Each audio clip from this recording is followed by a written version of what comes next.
it's Rebecca here from Precious Pages Papercraft, and today I'm designing a layout for Bramble Fox. And I'm using the new wildlife collection, which includes loads and loads of perspectives. It's also got 4 stencils and paper snips. There's also, I believe, some ribbon trim as well that Morag's got, so lots of exciting bits. I'm going to be working with the set of sloths today. I think they're absolutely adorable, and I've seen some recently on my holidays, so they really have my heart at the moment. So I'm going to use those. I'm also going to use some of the tropical set that I've got. I think that was released last year, and Morag has brought it back this year as well. So that's super fab.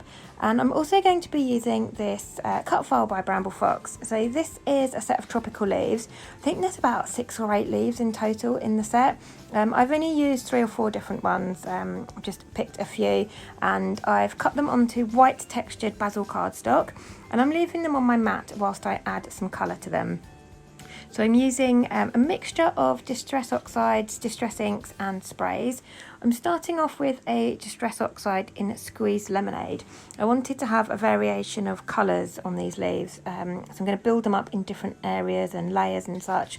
So I started off with that yellow, then I've come in with a Distress Ink in Twisted Citron, which is a really bright, like almost lime green colour, and I'm going over the edges of the leaves in this one, leaving the centres yellow for now.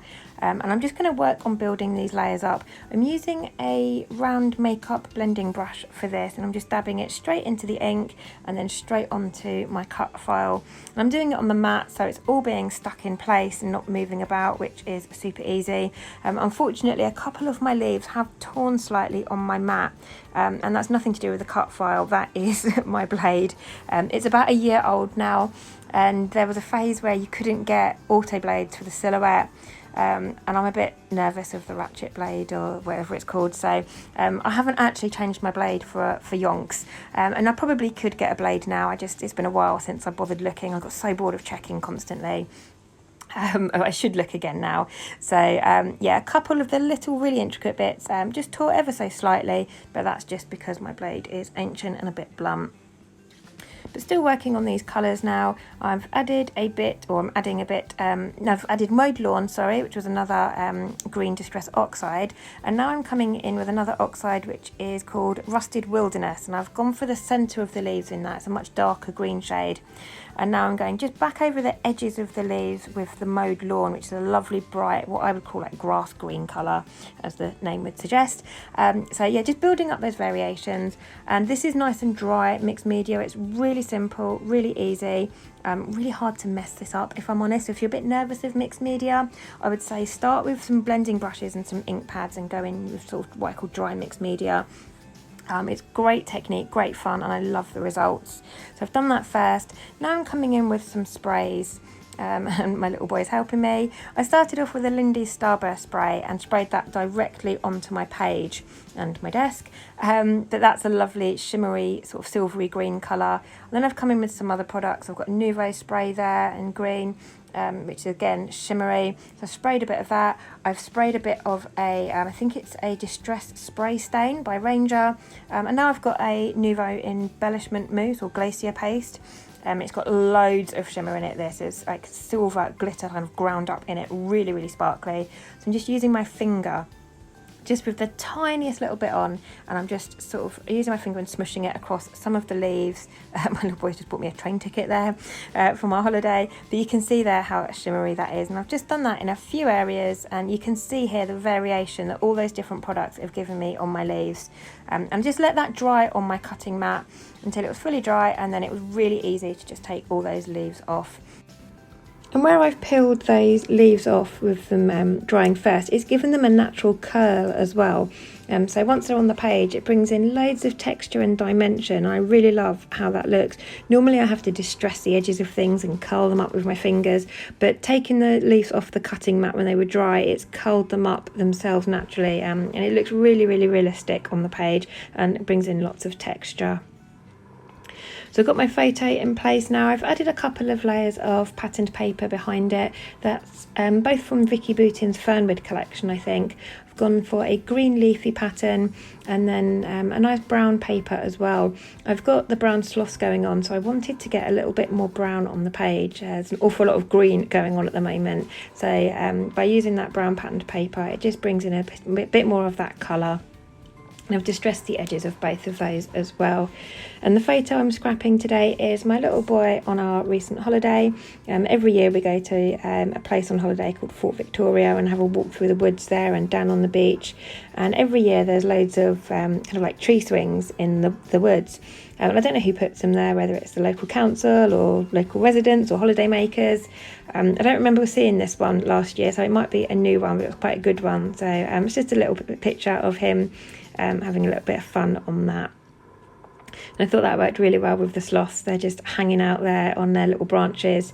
And I saw some sloths on holiday recently, and they really do just hang from things. They're remarkable animals, almost quite mesmerising to watch. It's I'd say robotic is the only word I can describe it. Really slow and calculated movements, but they do just tend to hang. They've got some serious strength going on in their arms. But I thought Morag's captured the personalities of them perfectly in these perspectives, just the way they're hanging there, chilled out from the branches. Really realistic. So yeah, that's why I've chosen those to go with this photo of my little boy kind of hanging from his tree swing. And I'm getting things stuck down in place now. I've used some foam pads behind all of those leaves just to raise them up a bit. I've got some foam behind my photo as well. And I love the way that's looking with the dimension and the curling leaves. And now I'm going to place my perspectives on top of all of that. So I'm going to have a sloth either side of my photo. I'm also bringing in some of those tropical flowers and tropical leaves from that other set that I've got. Love just the little pop of pink there against all the greens. I thought it worked really nice, and it really did remind me of sort of tropical landscapes and forests and things. I've also added an epoxy flare, and those are quite new to the store. So the paper snips, the wildlife collection comes with paper snips number 10, and they've got some circular elements on there. If you punch those out with a 1-inch circle punch, you can use the new epoxy stickers that Morag's got available in the store. Just stick the epoxy dome on top of the paper snip circle and you've got an epoxy flare, and I love them. They're sort of my new favourite product, I think. And again, it gives a nice bit of dimension to the paper snips, so I think they are genius product. So I'm really enjoying working with those at the moment. They're also available in the store, so do check those out. But I've used the one of the sloth that says no worries. I thought that fit really nicely with my layout today. I'm working on my title now, and this does take me a while. Because I've used those pink tropical flowers, I wanted to have my title in pink. And I've got these alphabet stickers from one of my Hip Kit design team packs left over, and they're lovely ombre pink colour, and I really wanted to use them. But I wanted my title to be Let's Hang Out, and I couldn't really fit it in. I could have put Let's at the top and maybe could have squeezed Hang Out at the bottom, but I didn't really want to do that, and I tried Let's Hang at the top and then just having Out at the bottom, but it just really wasn't singing to me, wasn't speaking to me, didn't like it. So I do have a little bit of a play, but in the end I swap out these pink stickers and bring in kind of like a mustard yellow coloured one, again left over from a Hip Kit design team pack, but the yellow goes as well. It's a nice colour to have with the green, and there's also some yellow sort of leaves in the background of my photo, so it works just as well. I've just been hoping to use that pink, but I just couldn't fit my title in a way that I was happy. So here you go, I'm going to swap it out for the yellow here, and I'm going to have Let's Hang going across the top following the curve of my photo, and then the word Out at the bottom.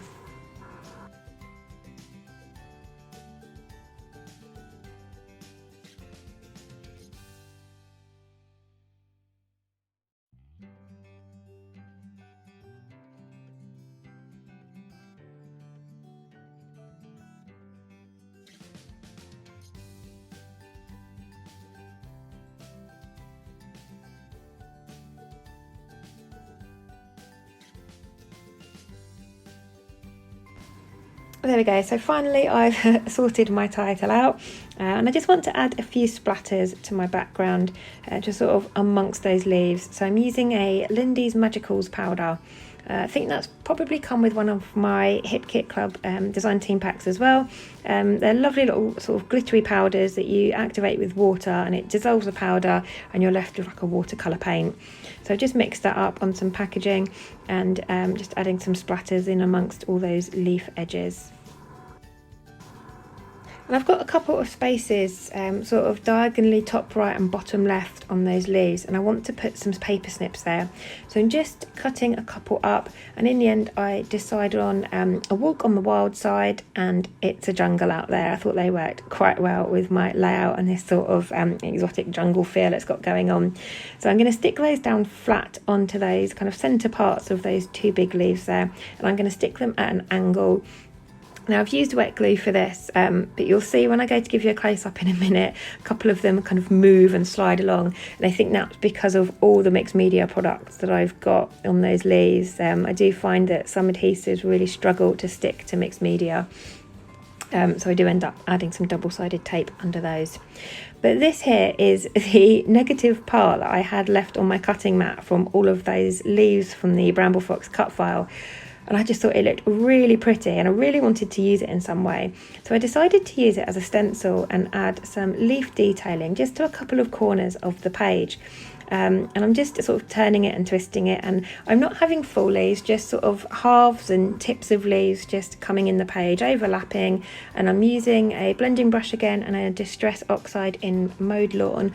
And some of the leaves I'm pressing harder than others, so I've got a variation in colour.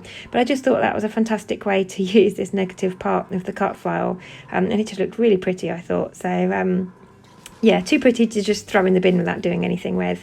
So I'm using it as a stencil just to add some details to two of the corners. And then I'm going to finish that off with some splatters using one of the Lindy's Starburst sprays. Again, that's got some shimmer in it, so it's kind of like a green with a silver shimmer to it. And I just love it. It gives a bit of a darker green to go into those corners. And I love how that turns out. And I think that is pretty much me done. You can see already there my paper snips have moved. So I do add a little bit of double-sided tape under that to hold it into place. But that is me done. So thank you very much for joining me. I hope you've enjoyed the layout and it gives you some inspiration. The wildlife collection is going to be available, if not already, in the store soon. Like I said, there's loads. There is a ton of perspectives to go with this collection. You've got the paper snips, you've got the ribbon trims, and if you buy the collection as a whole, I believe you get the 3 stencils plus the 4th one free. So I think only 3 of them are going to be available in the store. That 4th one is going to be an exclusive to those that buy the whole collection as a set. So do head on over to the store and check those out. I think I remember Morag saying they'll be available the first week of September. So if they're not there yet, then watch this space. They are coming. But thank you very much for joining me. I'll leave some links in the description box for you to the store, to our Foxbox monthly subscription. Sign up if you're looking for a monthly subscription. You can sign up there and you get loads of products sent out each month, including some exclusives. And we've also got the new Foxbox Plus that comes with a stencil and paper snips every month. And I'll also leave a link to our Facebook group so you can head over and join in the fun there. But thanks for joining me, and I'll leave you with the rest of the close-ups. I think that's the last one, but I shall see you next time. Bye.